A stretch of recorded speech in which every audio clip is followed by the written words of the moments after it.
Hello friends, আজি মই গাহৰি মাংসৰ একেবাৰে ইজি ৰেচিপি লৈ আহিছোঁ। আহক আমি ভিডিঅ'টো ষ্টাৰ্ট কৰোঁ। ফাৰ্ষ্ট আমি আলু আৰু মাংসখিনি অলপ বইল কৰি ললোঁ। কেৰাহীত তেল গৰম কৰি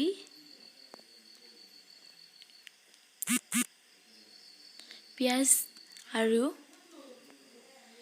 কেঁচা জলকীয়া দি দিলোঁ।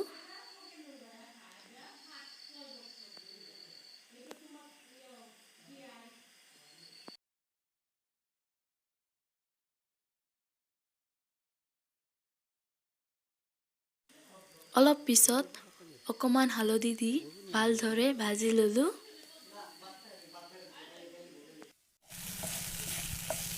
তাৰ পিছত বইল কৰি থোৱা আলু আৰু মাংসখিনি কেৰাহীত দি দিলোঁ।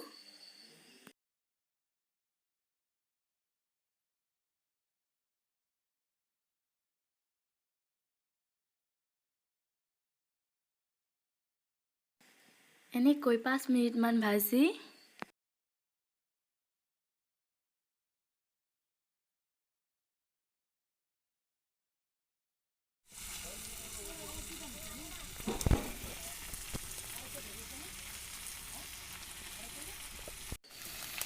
জিৰা গুড়ি, ধনিয়া গুড়ি দি দিলোঁ।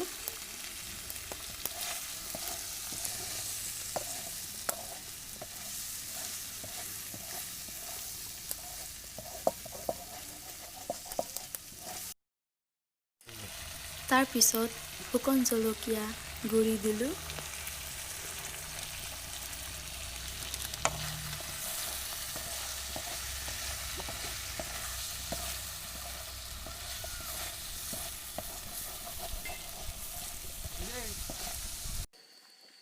এতিয়া নিমখ দিলোঁ। অকমান লৰাই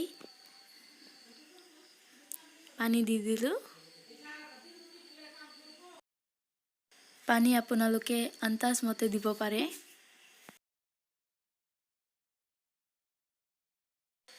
মই পানী দি 15 মিনিটমান বইল কৰিছোঁ।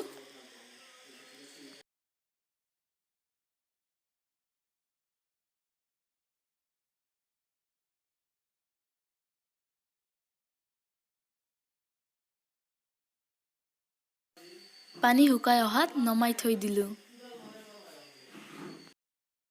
একেবাৰে কম ইনগ্ৰেডিয়েণ্ট দি সহজতে বনাব পাৰিব আৰু খাবলৈও বৰ সোৱাদ হয়। তেন্তে ফ্ৰেণ্ডছ, আপোনালোকে এবাৰ নিশ্চয় ট্ৰাই কৰি চাব আৰু মোৰ চেনেলটো ছাবস্ক্ৰাইব কৰিব নাপাহৰিব।